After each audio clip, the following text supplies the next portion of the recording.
Uma família muçulmana que tem uma pessoa que se converte, se torna um cristão, essa é uma família maldita e imunda. Então, muitas vezes a família expulsa do convívio esse cristão ex-muçulmano, ou mesmo tira a sua vida para que a honra da família e da comunidade seja resgatada. Então, são muitas facetas da perseguição e da pressão e violência que nossos irmãos enfrentam nesse contexto de maioria muçulmana. Eu queria voltar nessa questão do Afeganistão. A gente tem algumas imagens que nós estamos recebendo aí nas redes sociais, enfim, essas imagens estão circulando pelas redes sociais. Eu queria que você falasse um pouco a respeito dessas imagens, né? Como isso ainda choca no mundo moderno, como a gente vê as pessoas penduradas em aviões, as pessoas tentando fugir de um regime que oprime tanto, como é o caso do Talibã. Lembrando que o Talibã não representa a totalidade, vamos dizer assim, da fé muçulmana também, né? Nós temos grupos extremistas que são uma coisa, é preciso também fazer essa separação, né? Porque você tem grupos extremistas que querem voltar, na verdade, ao século VII. E é isso que a gente está vendo acontecer agora no Afeganistão, né?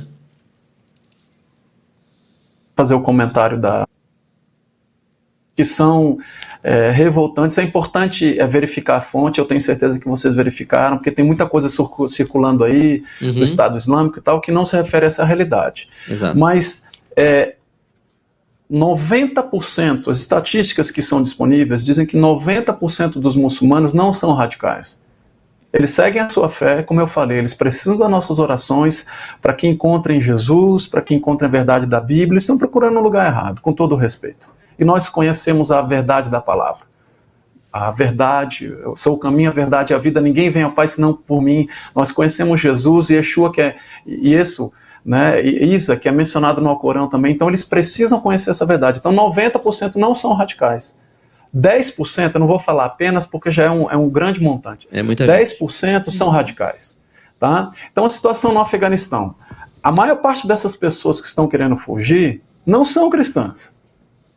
Porque a grande parte da maioria são muçulmanos.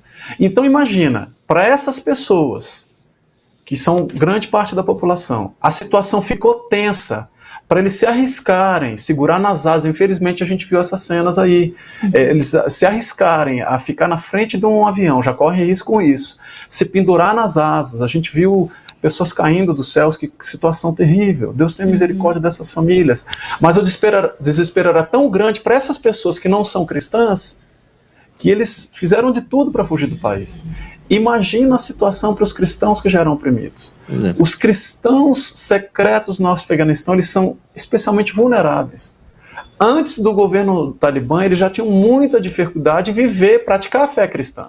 Pois tinham medo e tinham que mantê-lo em segredo das suas famílias por medo de serem, como eu falei, medo de serem rejeitados ou, na pior das hipóteses, mortos. Agora que o Talibã está no poder, a vulnerabilidade aumenta 10 vezes ou mais. É quase impossível ser um seguidor de Jesus nesse país. A Portas Abertas está monitorando a situação, mas é hora, especialmente você que está nos ouvindo, de pedirmos a Deus que tenha misericórdia não só do seu povo, mas do país como um todo, porque o caos ele está agora assumindo o país. Marco, vendo uma situação dessa e a gente fica com o coração aqui bem apertadinho, né? E conseguimos sentir assim até um pouco a angústia e o sofrimento, a dor ali que nossos irmãos em Cristo estão sentindo e passando lá. Como nós podemos ajudar? Como que todos aqui que estão acompanhando a programação pode ajudar numa situação como essa? Além das nossas orações, Além das nossas orações, como podemos fazer e como podemos conhecer mais também o trabalho do Portas Abertas nesse sentido? Olha, como eu falei, acessando o nosso site, você google aí Portas Abertas, né, portasabertas.org.br, você pode conhecer mais o nosso trabalho, como a gente socorre a igreja perseguida. Nós temos o ID, né, como você que está me ouvindo, como você pode socorrer a igreja perseguida. É o ID, você pode interceder, você pode doar e você pode encorajar. Você pode interceder, a oração é o primeiro pedido do cristão perseguido. Eu tive a oportunidade de estar em mais de 40 países, de enfrentar situações, né, talvez em uma outra oportunidade possa até compartilhar alguma situação com os cristãos perseguidos. Então, o interceder, a sua oração, nem sempre você pode ir para os outros países. Hoje eu não posso ir para os outros países por causa da Covid.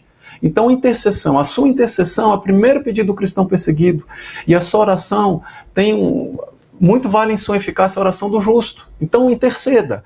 Depois você pode doar, você pode contribuir para os projetos de socorro à igreja perseguida. Tem vários projetos de apoio. Eu não posso falar de projetos no Afeganistão por uma questão de segurança, mas tem vários projetos de socorro, como eu falei, distribuição de Bíblia e literatura, treinamento de pastores e líderes, socorro emergencial, essa questão do Covid, cestas básicas. O cristão, quando é expulso, especialmente o cristão ex-muçulmano, ele perde tudo. Ele perde o convívio da sua família, ele perde a referência. E ele precisa encontrar uma nova referência em Jesus Cristo.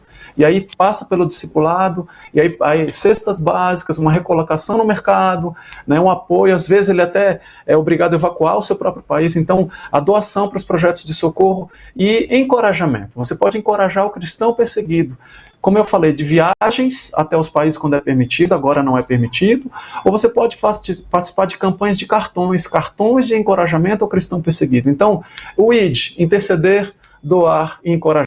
Como? No site, conheça um pouco mais como a Portas Abertas faz isso e como você pode se envolver e ser a resposta da oração do cristão perseguido. Tá certo, Marco. Eu queria agradecer muito a sua participação com a gente aqui no Notícias do Bem, falando a respeito do trabalho, né, da organização Portas Abertas e falando também, esclarecendo um pouco mais a respeito dessa questão da perseguição religiosa, em especial no Afeganistão, nesse tempo que nós estamos vivendo, que é um tempo de tanta angústia, né, para todos nós que somos cristãos. Muito obrigado pela sua participação e a gente quer colocar também o Notícias do Bem, a IPP-TV, sempre à disposição do Portas Abertas para que a gente possa divulgar os trabalhos de vocês.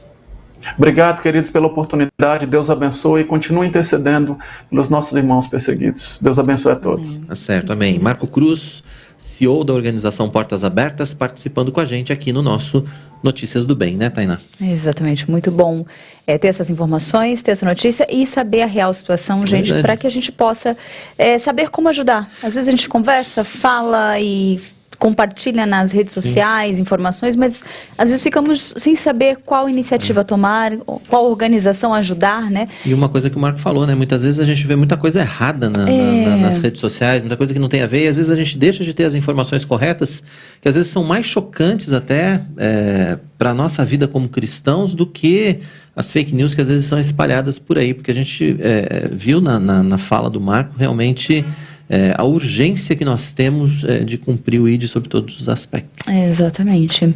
Bem, o Notícias do Bem